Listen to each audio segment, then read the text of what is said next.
Hey Peaches, welcome to the 20 Fun Podcast. I'm your host, Laura Beth, and I founded the 20 Fun Podcast to start a conversation. Your 20s are one of the most important and pivotal years of your life. Each week, I bring on a guest to chat about a problem or struggle we go through in our 20s. Whether it's advice, how-to, or just a conversation about how I'm feeling, each episode will leave you entertained and informed. 20 Fun is a place you can admit your struggles and be accepted into a community of 20-somethings figuring out life with you. Keep on listening and keep it 20 fun.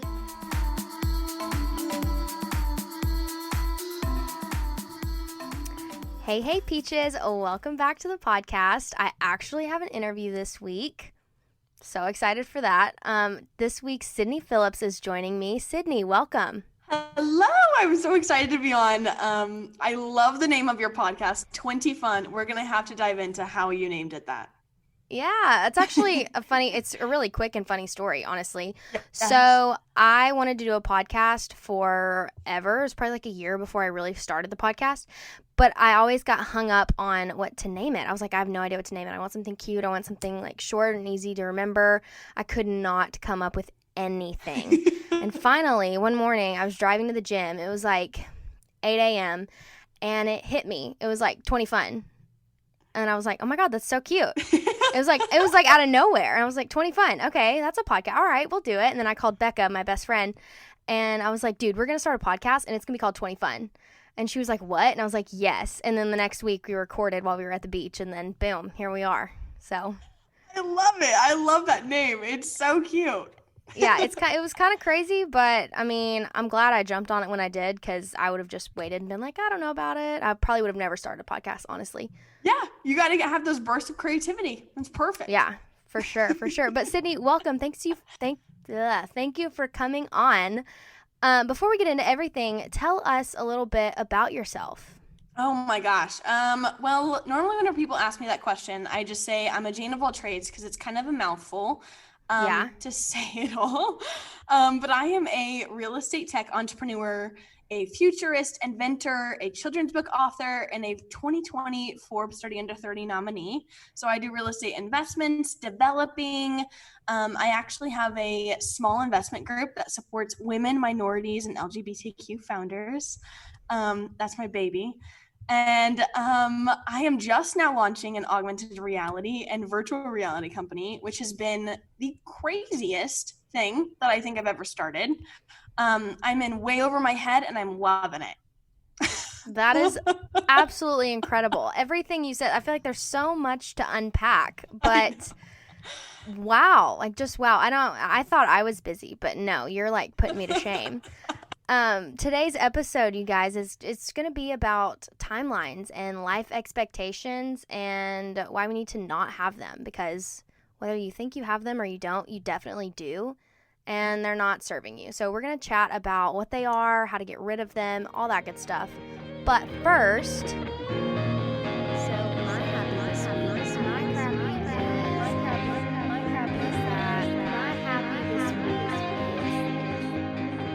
Sydney, let's start with you. What is your crappy this week?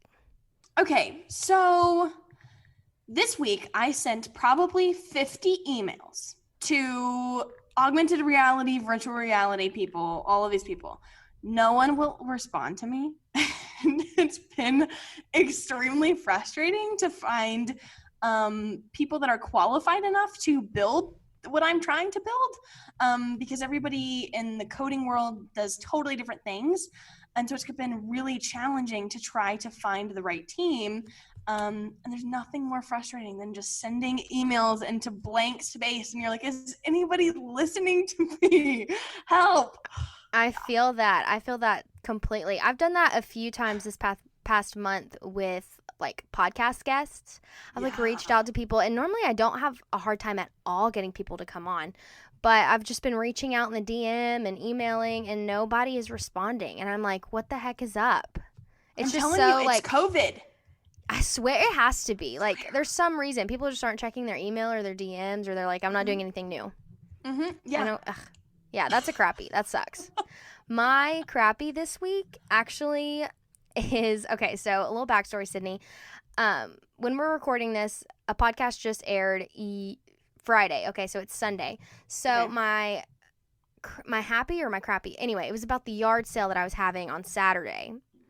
And I was like super optimistic that more people would show up. Guys, my crappy this week is that hardly anybody showed up to my yard sale, and I still had a bunch of stuff left over. And so I'm just going to take it to Goodwill. I donated a bunch of clothes and sheets and blankets and stuff, and everything else is just going to go to Goodwill.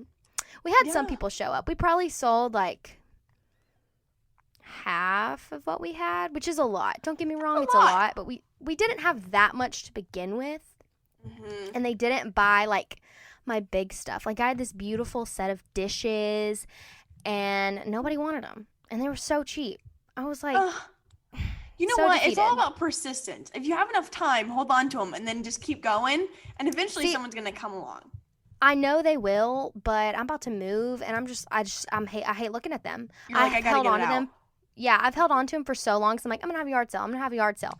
And I built up so much potential for this yard sale and so many expectations. That's where I really went wrong.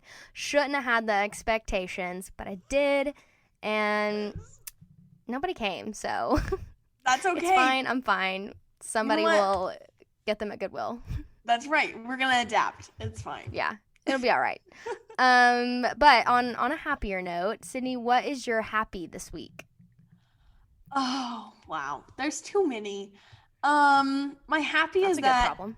Yeah. My happy is that I absolutely love my office space. For the longest time, I am in a 1-bedroom apartment, and I literally had all of these whiteboards. I'm not kidding you. 16 whiteboards. Not joking. 16 whiteboards in a 1-bedroom apartment, and my entire apartment was filled with whiteboards of just my ideas and things that I had to get out and just write. And my friends would come over and they'd be like, if we like erase one thing, do you think that she'd notice? And I'm like, I will notice. Like, do not touch them. And so I finally have my office, and it has been so healthy and so amazing to like go to a space, especially during COVID. I'm such an extroverted person that getting out and dressing up to go somewhere is so important to my mental health. And so that has been so amazing. And I love getting up and going every day. I even go on Saturdays and Sundays because I'm just like, I'll work every day if this is what it's like. Yeah, that's awesome. That's awesome that you have a space like that. I record and work for the most part in a closet, so I totally feel the some days being just like, I don't like it here. I need to change scenery. I gotta get out. Yeah, I feel that. That's a good happy. Congrats. That's awesome. Thank you. My happy this week is that Alan was off for 2 days. Alan Sydney is my boyfriend. He was off for 2 days in a row. That's amazing if you guys don't know his work schedule. So we got to go hang out with his family, and today was his mom's birthday, and it was just fun. His family's awesome, so it was fun to hang out with them and get to see them because we don't really get to go to them as much. They have to come to us, so it was good to go to them and hang out and stuff like that. Oh, that's super sweet. Aww. Yeah. And what does he do? It was fun. So he's a manager for Kroger. Okay. So he has to work. His schedule varies throughout the week. So yeah, he was off 2 days in a row. It's a rarity. It happens maybe once a month, maybe on a good month. So that's awesome. That's awesome. So moving on to song of the week, Sydney, what is a song you're loving right now, or a podcast? It can be a podcast too. I'm gonna do podcast. My favorite podcast right now that I've been listening to like all the time is Marie Forleo's. She is a big like thought leader. She has this book called Everything is Figureoutable, and I just finished the book, and I have been just listening to her content like crazy, and I love the podcast. It is so inspirational. It's just what I need to like get into my head and be like, we're gonna figure it out, especially as I'm trying this new tech thing. Yeah, that's awesome. I like Marie Forleo. She's very inspirational, like you said. Yeah, I like her a lot. She's amazing. My song of the week is a TikTok song. Y'all know I spend way too much of my time on TikTok right now. I'm cutting down on it. I set a time limit on my phone. It is a problem. I've acknowledged it's a problem, and we're working on it. But my song of the week this week is Surrender by Natalie Taylor. it's the audio that people use, like a bunch of sad stuff. I think it's sad or like sweet stuff. My For You page is either filled with like couples that are getting married or having babies or like super sad things. Like there's no in between. It's either like really big highs or really big lows. I don't know why I've done that to myself. Hilarious. But yeah, it's that song. It's just so sweet and it's stuck in my head. I've been singing it all afternoon, and Alan literally looked at me while we were in the car and he was like, "Stop. Don't do it. Really? Don't sing again." And I'm like, "I'm trying. It's so difficult. I wish I could stop, but it's so catchy." That's hilarious. I'm going to go look it up after this. Mm-hmm. Oh, I mean, do it. I think we're on different sides of TikTok. Are we? See, I'm trying to move away from my side because it's too mushy. I just want some good, funny content sometimes. Yeah, I get lots of comedy. Sad. Mm-hmm. Yeah. See, I used to be on that side of TikTok, and then I started liking all these sappy videos, and now I'm on the other side. I'm like, I got to get out of here. I can't do this emotional roller coaster all the time. Don't like them. Yeah, I can't do it. All right, moving on into today's topic. Today's topic is really centered around like personal development. We all set these timelines for ourselves and these expectations of where we need to be at certain points of our life. And Sydney, I just want to start by doing like a quick overview of like your personal development journey because you're really passionate about personal development. You're super big in entrepreneurship. I want you to share some of that drive with us today. Yeah. My story kind of starts on like with my face in the mud. So when I was 14, my dad passed away, and that was like such a big moment, such a change of new normalcy. And it was kind of like you either step up or you might lose the family business, and the family might, we were all kind of falling apart together. And it was just a weird time. And so I really stood up to the occasion, and I was like, all right, you're going to show up. You're going to create this legacy. Like we're going to do this. And literally just failed until I finally succeeded. I failed a million times before I got one success. And so I think, oh, you go ahead. No, you go ahead. Keep going. I think it's just been absolutely crazy how all of these people and all of these experiences that, we look at and we're like, this is so bad and I can't believe this is happening to me, or, those life shocks, the things that kind of jolt you. Those things just literally change the hell out of you. They totally alter your course. And I've been really blessed to kind of look at it as a way of you either win or you learn, but you never lose. So, you can walk away from literally every single horrible situation and just say, I learned something. So I think walking away from that and just being like, okay, I'm stronger, more resilient, and I know that I can figure anything out. That is such an uplifting perspective, and I feel like your perspective on timelines is going to be completely different because I feel like, with your father passing away, that can completely turn your world upside down.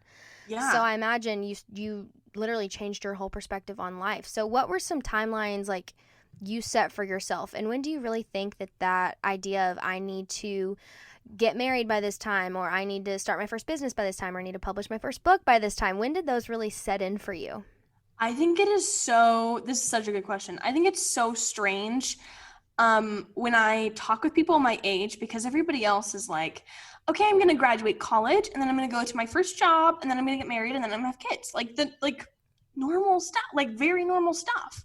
And I'm like, okay, I'm going to start 7 businesses, and then I'll get married at 45, and then I won't have any kids. So like my timelines are so different, and what I have planned for my life is just so like on a whole nother track that occasionally you look at yourself and you're like, am I delusional? Am I the one that's crazy? And then you're like, yeah, I probably am, but the best people are. So let's give it a go. Yeah. When do you think you set those timelines for yourself? Like, when did you make the decision, like, I'm going to break away from this norm? Even as a kid, I was always taught, like, Sydney, you can be president. Like, and not only will you be the first female president, like you may be the first single female president. Like, you don't have to have a first man or whatever. And so those things were kind of ingrained to me as a kid, to where even in high school, I was always like, if I didn't see myself, and it's super crazy, but like if I didn't see myself marrying that person on like date 2, wasn't interested, wasn't going to waste my time, no boyfriend's a convenience. And I've been single now for like 4 years, and it's been very productive, very like efficient and crazy. And it's just so cool because like now a lot of my friends are getting married, and like some of them are having babies and everything else, and they're like announcing it. And it's just so crazy because we're at such different timelines of our life and such different paths, that in a way I think it kind of opens me up to new perspectives. And I love surrounding myself with people that are on totally different paths, because then they bring something unique to the table into like each other's lives. Yeah, exactly. That's how you learn from people who are different than you. I love that. Even as you say your timeline, I was thinking about my own timelines, and I think it's funny how different we are, because we're very different. I set timelines for myself. I really want to say probably like ever since I was a kid, probably like around 10 or so. You know, I have siblings that are a lot older than me. So I was watching them grow up and watching like around what time they started hitting all these milestones. And I really think like if you would have asked me when I was 10 years old, like, Laura Beth, when are you going to get married? I would have said, I'm going to get married at 20 or 21. Really? And I would be like, I'm going to have kids at like 23. Yeah, that's what I would have said. And it's crazy because as I've gotten older, you know, now I'm like 21 and I'm like, oh my God, I'm not getting married at 21. I'm going to get married at maybe like 23 or, you know, something like that, 25, you know, who knows? And then like kids, oh my God, kids at 25, that's terrifying, you know, kids at like 27, 28. So it's interesting that we create these timelines at, you know, such young ages, like even like in our young teenage years, we think, oh, college people are so old. And then as you grow, those timelines really start to break. And if you're somebody who's typically set in your ways, then that's going to be really hard for you to be like, actually, I'm not going to be married by 24. Yeah. And that's okay. So I want to talk about the comparison because like I said, we're very, very different. But I think it's okay. I know people who are on completely different timelines as me. Do you find that it's hard for you to see like your friends get married or go through these different milestones that you're not exactly there yet? No, I think it's just a difference of what we want in life, right? Like, I don't know if you're into like personality test at all. Oh yeah. Okay, I am a diehard personality test, like Myers-Briggs, like to the core. Same. It's like one of the first questions that I always ask people. So I'm an ENTJ. What are you? Oh my God. Okay, Myers-Briggs. Oh, that was so long ago. I'm an ENSJ. FJ. Are you FJ? Feelings, judgment. Okay. I think so. Yeah. Okay, FJ. Yeah. I'm an ENTJ, which is like the commander and everything. And so all of my happiness lies in achievement. And relation. What like, are you? I'll be totally honest. What are you on the Enneagram? A 3. Achiever. Same. I knew it. I wanted to ask you before we hopped on here, but I was like, no, Laura Beth, don't be weird. Don't ask about the Enneagram. No, I always ask those questions. Yes, me too. Me too. You can just learn so much about a person. Yeah, I'm like, I already know what you're good at and what you're bad at. There we go. We've just passed 3 weeks of friendship. Exactly. Yeah. Yes. Yeah. So, okay, what do you think that does for you? Like whenever you're creating your timelines? Man, I mean, I am just so driven towards achievement, and my happiness is totally towards achievement. And I'll be totally honest, like personal relationships are very difficult for me. Like they're just not at the forefront of my mind. They're not what I think about. Like I'm the kind of person that like he'll text me and I'll text you back like 3 days later. Yes. Same. Ask anyone who texts me. There's a good chance that it will take 2 weeks for me to get back to you, and I hate myself for it, and I try to be better, and I say I'm going to be better all the time, and it never works out. I'm not. Yeah. I'm busy doing other things, and, you know, my real friends understand that, and they're like, all right, that's okay. Like, Sydney's not going to come out with us, and we know that. But whenever she does come out, like, she'll be present. Yeah. And so, you know, those timelines have really revolved around achievement, and they've not necessarily revolved around personal life, which is often just like personal life is just on my total back burner kind of thing. Yeah. And so I think one of the biggest ones for me was Forbes 30 under 30.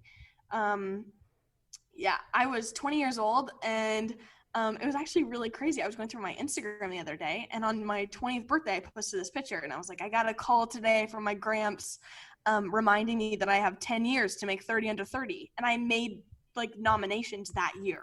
So just super crazy in terms of there's a lot of big goals and audacious goals that I'm like, I hope we hit them, but if we're a couple years shy, that's okay. Mm-hmm. Yeah.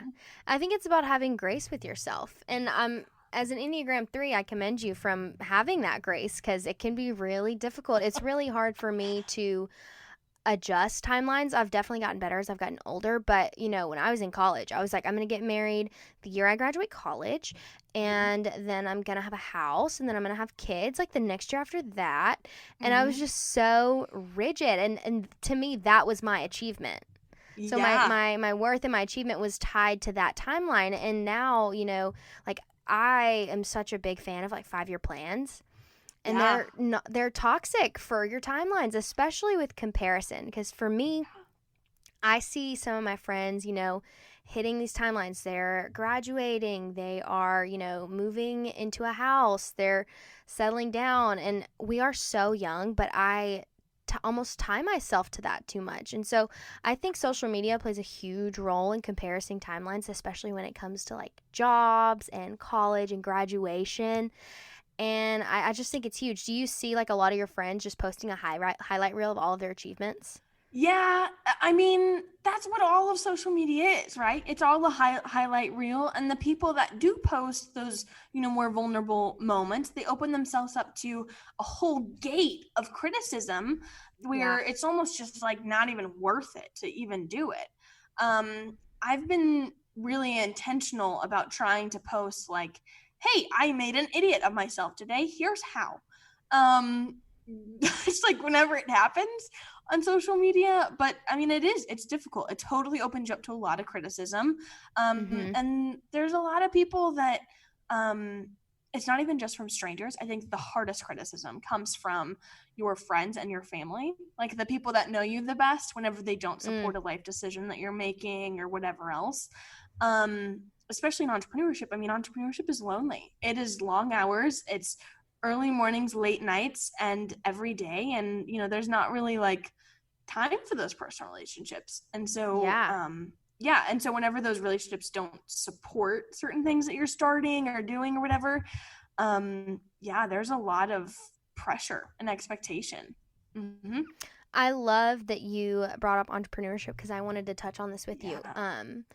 I find myself comparing myself to people that are older than me but are hitting timelines I think I should be hitting. For me, mostly it's the podcast, but I know some of my friends, it's like they just got a house or something. And I almost forget that on social media, you don't see how far ahead people are from you until they hit this milestone and you're like, oh my gosh, I should be there, but they started 2 years before you. Right. Yeah.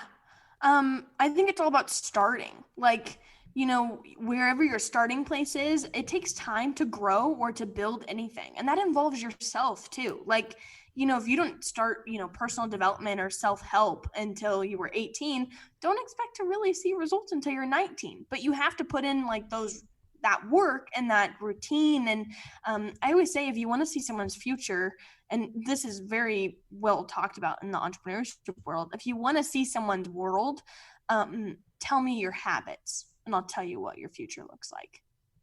That's so true. Yeah. I love that. That's so true.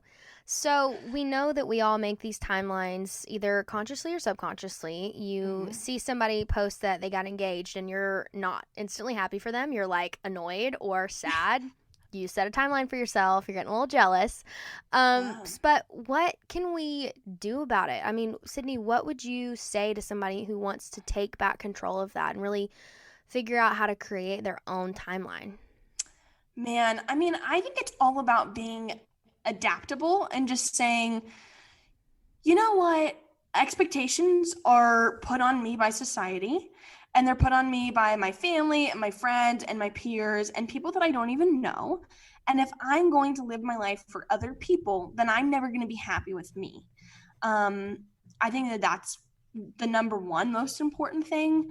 And I think kind of a rule that I live by is that, okay, yeah, whenever you graduate, there's going to be pressure to do the fancy job with like a higher salary, that you maybe don't like as much as the cool tech startup that you're going to make way less, but you're going to be way happier, right? Yeah. And there's always going to be that pressure. But if you are more excited about Friday night than you are Monday morning, you're not living your life right. You're not, if you're not excited about Monday morning, you're wasting your life on being only excited about Friday night, Saturday, and Sunday. That's 2.5 days out of 7 that you're actually enjoying it. And some of that time has to be taken for laundry and groceries and all of the mediocre, boring crap that we have to do. Yeah. And so, yeah, I think I've always followed that of just like, you know what, I don't really care if I do something that I'm passionate about, my money will follow. But it's not about that. It's more about like, whenever you're happy, more opportunity will knock on your door and you'll be willing to stay in the office until 7 p.m. to figure it out. Or you'll, find sparks of inspiration and you'll start something else and you'll be like, man, I love, running this podcast. I should start a media company, or maybe I can manage, social media or whatever else. Yeah, I think it's just about being excited about Monday and not Friday. Yeah, I love that you said that, and I love that you touched on expectations, because I feel like expectations drive so many problems in our lives. I took a class where it was like I can't remember what we said in it. It was like, expect nothing but appreciate everything and you're going to be 10 times happier. And that has stuck with me, and it's so true. If I love you that. like, every time I find myself, just an example, getting mad at Alan for something he didn't do or something like that, I think, well, did I like tell him I expected that of him? If the answer is no, then he did nothing wrong and this is my fault. I'm the reason why I'm mad, because I put expectations on him. And it's just like the same with timelines. If you're mad that you're not married by 25, or you didn't graduate college in 4 years, that's okay. Your path is different. You put an expectation on yourself, and sometimes, that's not being fair. If you have to work and put yourself through school, it's an unfair expectation to think you're going to graduate as fast as everyone else who maybe doesn't have to put themselves through school. It's just different circumstances for everyone. I love that you touched on that. Yeah, I think expectations are cruel, and a lot of times we put them on ourselves too, right? Like, family can put it on you, and it's either going to go one of two ways. You're either going to hate your life, or you're going to resent them, or both. And then if you put it on yourself, then you're just limiting yourself, and that sounds so restricting. Exactly. Yeah. So I'm all for 5-year plans, and I actually think timelines are good because they give you a direction and a purpose. But I think the moral of this episode is that we need to be adaptable and have flexibility and grace with ourselves, because timelines aren't always going to happen, and there will be people who hit achievements that you're wanting to meet before you, and you're just going to have to take that and not criticize yourself for it, but use it more as a driver to say, okay, they did it, why can't I? This is the goal, I'm going to crush it. So Sydney, I want to touch on a flexible timeline for your next 5 years. Tell us what you're going to be working on. Where do you think you'll be? Okay, so I'm going to open this by saying I make plans. I totally believe in the 5-year plan, but I will be totally honest, I ditch it every time. So I make a plan and I'm like, all right, we're going to the moon. And then I'm super excited to go to Mars. That's kind of how I look at it. Yeah. And so, I'm really getting into this tech world of augmented and virtual reality, 3D printing, quantum computing, like the geekiest, dorkiest things that you could get into. And I've been really immersing myself in there.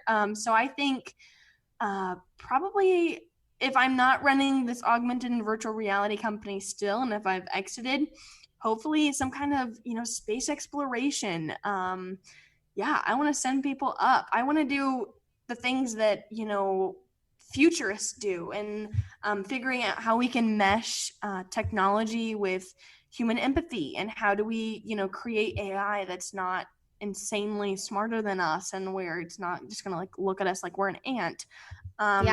Things like that. I really want to solve the world's greatest problems and issues and opportunities, and just kind of open to whatever the world tells me that it needs me to fix. Yeah, I love that. I think we can all learn so much from your enthusiasm and the way, like, how big you dream. I feel like we all need to give ourselves like half of the grace you do. Honestly, you're inspiring me right now to shoot for bigger goals. So thank you for coming on. Let's pimp yourself out. Where can people follow you? Where can they find you? Oh, okay. So my website is www.thesydneyphillips.com. You'll find everything that I do on there. So it talks about my real estate investment company, the development company, the investments, the books, media, press, everything. My Instagram handle is Real Sydney Phillips, and my TikTok, because you said that you were so into TikTok. Oh yeah. Is it's just Sydney Phillips. Mm-hmm. Cool. Very cool. Yeah. Well, thank you so much for coming on. Of course. I had so much fun. Yeah. This is an awesome podcast, and I'm so glad we got to dive into some of the expectations and just have a really honest and raw conversation about all of it. Yeah, me too. Thanks for listening, everybody, and stay tuned for next week. Keep it 20 fun. Thanks so much for listening to today's episode. If you like what you heard, make sure to leave a review in Apple Podcasts. Follow us on Instagram and Facebook at 20FunPod to get previews and sneak peeks of upcoming episodes. This episode is edited by Joshua Brooks, and the music was created by Tanner Boswell. See y'all next week. Keep it 20 fun.